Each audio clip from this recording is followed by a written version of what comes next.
যেই যেই পদ্ধতিতে জাহাঙ্গীরনগর বিশ্ববিদ্যালয়ে নির্বাচনটা হচ্ছে, এই পদ্ধতিতে কি আসলেই ভোট কারচুপি করা সম্ভব?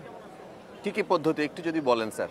এটা আসলে আপনারা কিভাবে মানে যে ট্রান্সপারেন্সি ঠিক করেছেন? আমার আমার আমার বোধ জ্ঞান যদি কাজ করে, আমি বলবো যে এটা আসলে কোয়াইট ইম্পসিবল।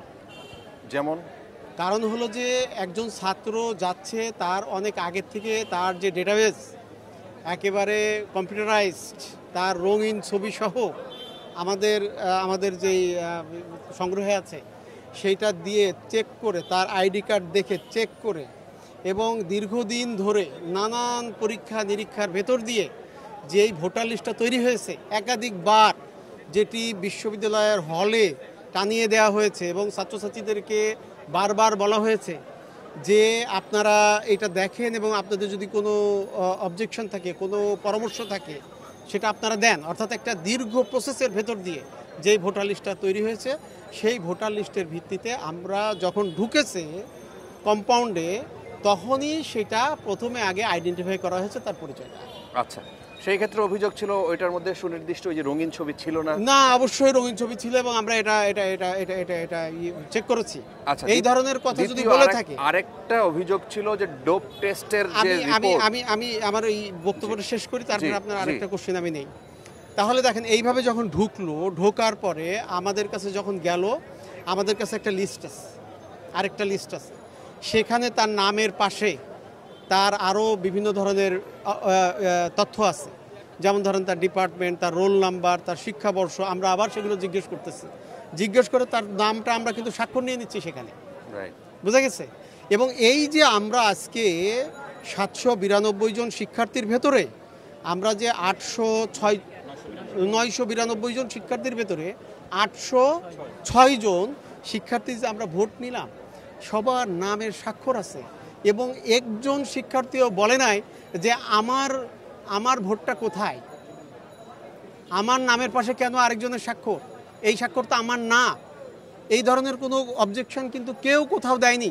আচ্ছা, পুরো ইউনিভার্সিটিতে আপনি দেখবেন না, টোটাল ডকুমেন্টেশন পুরো করেছেন প্রসেসটা। হ্যাঁ, এবং প্রত্যেকটা জিনিসের ডকুমেন্টেশন আছে। এক, দ্বিতীয়ত হলো যে দেখেন, যেই ব্যালট পেপারটা আমরা তাদেরকে দিয়েছি, প্রত্যেকটা ব্যালট পেপারে আমাদের স্বাক্ষর আছে এবং আমাদের সিল আছে, বুঝা গেছে? এবং আমরা ওখানে দিয়েছি সেটা বাইরে থেকে, মানে যে এটা কোনোভাবেই ম্যানিপুলেট করা সম্ভব না, ঠিক আছে? তৃতীয়ত হলো যে পুরো ঘটনাটা সিসি ক্যামেরায় আপনার টোটাল ঘটনাটা রেকর্ডেড আছে। মানে এরকম একটা নিশ্চিদ্র সিস্টেমের ভেতর থেকে যদি কেউ এই ধরনের কথা বলে, তাহলে এটা আসলে দুঃখজনক।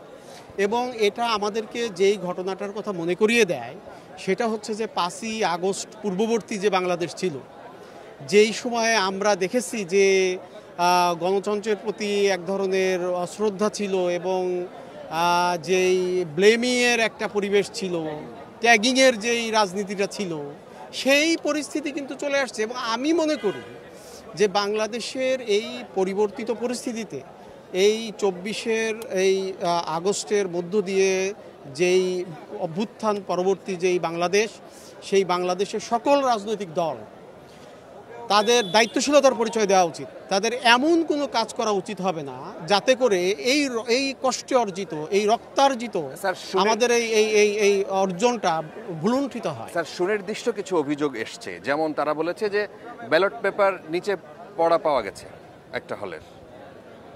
মানে ঘটনা হলো কি, যে ধরেন আমরা কাজ করতেছি, তো এটা তো একটা টেবিল থেকে তো একটা জিনিস বাতাসে পড়ে যেতে পারে। আমাদের এখানে 2টা ব্যালট পেপার পড়ে গেছে, আমরা আবার তুলে ফেলেছি বাতাসে।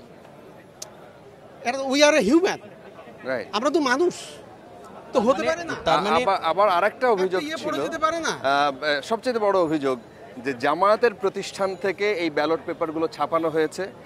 ছাত্রদল সুনির্দিষ্ট করে অভিযোগ করেছে সেখানে 20% ব্যালট পেপার অতিরিক্ত ছাপিয়ে তারা যে কোনোভাবে এটা 3 থেকে 3,500, একজন নেতা পরিষ্কারভাবে বলেছেন 3 থেকে 3,500 ব্যালট পেপার অতিরিক্ত ছাপিয়ে তারা এখানে একটা কারসাজি করার চেষ্টা করেছেন ইলেকশন। দেখেন, আমি আপনাকে একটু আগেই বলেছি যে আমরা এই যেই ধরনের কথাবার্তা এখন আসতেছে, এটা কিন্তু 5ই আগস্টের আগের ধরনের, অর্থাৎ আবার ট্যাগিং। কেন জামাতের প্রশ্নটা এখানে কেন আসবে? তিনি তো বাংলাদেশের নাগরিক, তিনি বিএনপিও করতে পারেন, তিনি অন্য যে কোনো দল করতে পারেন, তিনি যে কোনো ধর্মের হতে পারেন। আমাদের দেখতে হবে যে কাজটা ঠিকভাবে হলো কিনা, ম্যাথোডোলজিক্যালি হয়েছে কিনা, ঠিক আছে। এবং আমি আপনাকে বলি যে জামাত কেন, এটা যদি মানে আপনার কি বলবো, যে এটা যদি বিএনপির কারো কাছ থেকেও আসে, তারপরেও বিএনপির ভাইয়েরা তারাও এটা পাওয়ার কোনো সুযোগ নাই, এবং তারা যদি পায়ও তারা আসলে ওইটা নিয়ে কোনো কিছু করার তাদের সামর্থ্য নাই। আচ্ছা, আর একটি অভিযোগ ছিল কমন সকাল থেকে, সেটা হচ্ছে অমোচনীয় কালি নিয়ে। যেমন সেটা বোধহয় উজ্জ্বল স্যারের ওই ওখান থেকেই বোধহয় আপনারও একটা কমেন্ট দেখলাম যে আপনাদের যেখানে ভোট কেন্দ্র ছিল সেখানে অমোচনীয় কালি দেখা যাচ্ছে। আপনার একটা কমেন্ট দেখলাম যে আমাদের ওইটা পাই নাই, ওটা উঠে গেছে, সেটা অমোচনীয় কালি আর হয় নাই। এখন সেটাও তো একটা অভিযোগ, সেটার প্রেক্ষিতে আপনাদের উত্তর? এটা একটা ইন্টারেস্টিং ইস্যু। ধরেন এটা আমার মনে হয় যে নির্বাচন কমিশন আরেকটু বিবেচনা করতে পারত, কারণ